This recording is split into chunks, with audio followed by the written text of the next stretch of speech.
into some more of the Let's do it. detailed stuff? Okay, so first of all, I just saw that you had cancer and beat it with fenbendazole just for parasites, and that's one of Right. the things that I took for a while. I'm curious, like, what got you onto that? Like, can you give a little background on that story? Yeah, sure. It was kind of a wild story. I mean, it happened. Let's see. So I was diagnosed. I started having some issues and couldn't quite figure out what was wrong, and finally was diagnosed in the summer of 2019. Instead of taking sort of a traditional path, which is my way, I decided, you know what, I got to go. I got to go connect with God, and so I went to Spain and walked 500 miles on the Camino de Santiago. Came home and was sick as a dog. Uh-huh. I shouldn't have gone, but I did.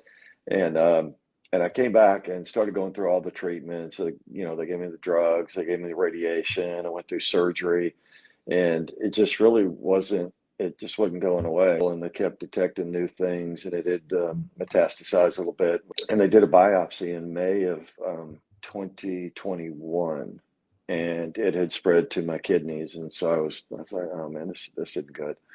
Just happened to run into a lady that's a surgeon friend of mine. She's like, man, I can't prescribe this to you. I can't even tell you to do this. Just go look at this website. Less than a day later, John, I was in. And then I kind of learned there were some other things you needed to do. Like I had already been doing intermittent fasting. And so if you starve your body of carbs, that's supposed to help cancer. And so I was already doing some of those things. And I was supposed to go back in for some follow-up stuff. They wanted to do another biopsy. They wanted to see how fast this thing was moving, and then they were going to make some decisions. And I was expecting surgery or whatever.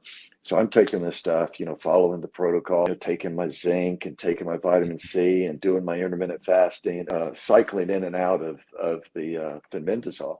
And I mean, it still gives me kind of chills to think about. So I walked into my doctor's office in Houston, Texas, and they treat you in like teams there. So I had like five people on your team. You'd have like a nurse and your main doctor and the oncology guys and the radiology guys and all of that. And I walk in and everybody's in the room. First time I'd ever see them all in the same place at the same time. I mean, I immediately started thinking the worst. I'm like, oh, this is bad. So I'm not even going to sit down. Just tell me what the deal is. And they had the results of the most recent biopsy and a whole bunch of blood work and some scans and some other stuff. And my main guy stood up and just almost tears in his eyes and said, "You have no evidence of disease in your body." I'm like, Wow. what? I mean, I couldn't even like understand it. I thought, what? Because I was fully prepared to say, all right, let's go. Another round of Yeah. surgery, whatever else you got to do.